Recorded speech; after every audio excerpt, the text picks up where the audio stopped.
Hello दोस्तों। Mechanical engineering production and automobile के fifth semester के लिए एक मशीन डिज़ाइन का महत्वपूर्ण प्रश्न स्लीव व मफ कपलिंग स्लीव स्लीव व मफ कपलिंग। तो स्लीव क्या होता है? स्लीव ये हमारी स्लीव है।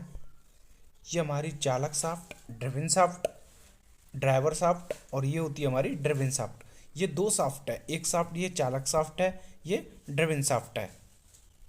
ठीक है। ये हमारी मफ है। मफ जो इस पर कुंजी की सहायता से जो दोनों शाफ्टों को जोड़ रहा है, कुंजी जो है दोनों शाफ्टों को जोड़ती है। ठीक है। ये होती है स्लीव मफ स्लीव व मफ कपलिंग। तो ये मफ कपलिंग इसकी डेफिनेशन देखते हैं हम। यह यह एक प्रकार की दृढ़ कपलिंग है। इसका प्रयोग छोटे साइज की शाफ्टों को जोड़ने के काम आता है। इस कपलिंग में एक खोखला बेलन होता है जिसे स्लीव या मफ कहते हैं।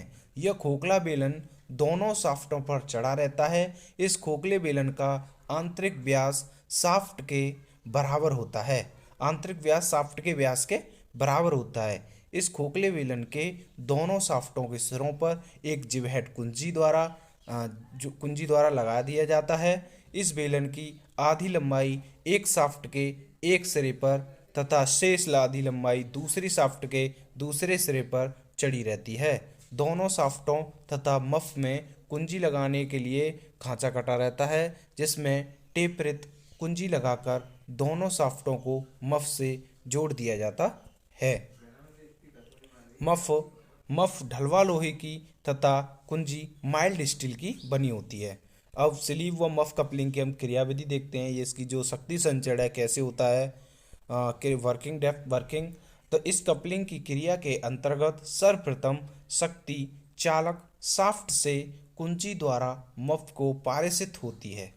जो शक्ति का जो संचरण होता है, पारित होता है, तो सर्वप्रथम जो कपलिंग की क्रिया के अंतर्गत सर्वप्रथम शक्ति चालक जो चालक होता है, ड्राइवर शाफ्ट होता है, ड्राइवर शाफ्ट के माध्यम से कुंजी द्वारा मफ को पारित होती है, जहां से यह शक्ति कुंजी द्वारा ही चलित शाफ्ट पर जाती है। तो इस प्रकार की कपलिंग की शक्ति पारित क्षमता कुंजी द्वारा सहन किए जा सकने वाली अधिकतम प्रतिबल क्षमता पर निर्भर करती है। कुंजी के असफल हो जाने पर कपलिंग भी असफल हो जाती है। हम पढ़ेंगे अब स्लीव व मफ कपलिंग का डिजाइन ऑफ अ मफ और स्लीव कपलिंग। तो सर्वप्रथम स्लीव व मफ कपलिंग का वाह्य व्यास d बराबर 2d प्लस 13 mm होता है और स्लीव की लंबाई l बराबर 3.5d, जहाँ d शाफ्ट का व्यास है। नंबर 3, स्लीव की डिजाइन। तो खोखली शाफ्ट द्वारा पारित आघूर्ण t बराबर π/16 इंटू टाओ इस कैपिटल डी की power 4 minus D small D की पावर 4 अपॉन डी, जहाँ टी कपलिंग द्वारा पारित आघूर्ण, टाओ कर्तन प्रतिबल। और नंबर 5, कुंजी की डिजाइन। तो कुंजी की लंबाई स्लीव की लंबाई के लगभग बराबर होती है, एल बराबर 3.5d। कुंजी की पूरी लंबाई को दो भागों में बनाया गया है जो कपलिंग के प्रत्येक भाग में फिट की जाती है। तो एल बराबर 3.5d अपॉन 2।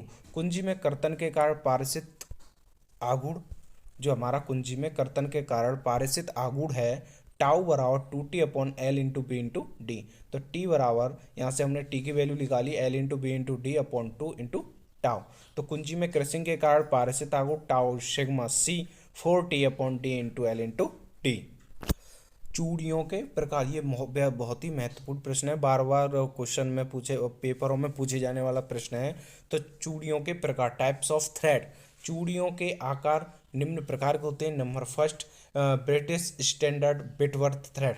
तो इस प्रकार की चूड़ियों के मध्य 55 डिग्री का कोण होता है जो कि चित्र में प्रदर्शित किया गया है। ये जो चूड़ियों में 55 डिग्री का कोण होता है, जो ब्रिटिश स्टैंडर्ड बिटवर्थ थ्रेड जो होती है, ये रूट होती है, जड़ होता है, ये इसकी चौड़ाई होती है। ठीक है। Number 2, British association thread. तो इस प्रकार की चूड़ियों के मध्य 47.5 डिग्री का कोण होता है। इसका प्रयोग इस्पात तथा लोहे की पाइपों को जोड़ने के लिए किया जाता है। इसमें 45.5 डिग्री का कोण होता है। Number 3, square thread. Square thread क्या होती है? इस प्रकार की चूड़ियों के मध्य 0 डिग्री का कोण होता है। इनका प्रयोग लीड स्क्रू तथा फीड रॉड में किया जाता है। जो स्क्वायर थ्रेड होती हैं हमारी, उनमें 0 डिग्री का कोण 0 डिग्री का कोण होता है।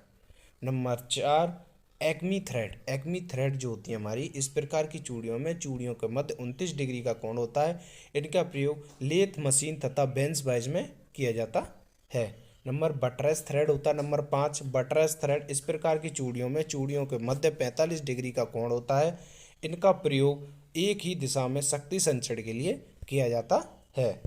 नंबर ये होता है 45 डिग्री एक्मी थ्रेड जो होती है, बटरेस थ्रेड 45 डिग्री का कोण।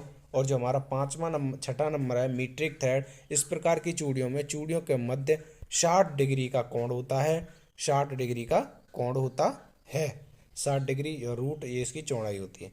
जो पाइप थ्रेड होती है, पाइप थ्रेड, इसका प्रयोग लोह तथा स्टील के कंड्यूट पाइपों और ट्यूबों पर किया जाता है। ये हमारे मोस्ट इंपोर्टेंट क्वेश्चन है। दो बार बार क्वेश्चनों में पूछे जाने वाला प्रश्न है। अब की बार तो बहुत ही ज़्यादा मोस्ट इंपोर्टेंट प्रश्न है 2022 के लिए। 5th semester mechanical engineering production and automobile.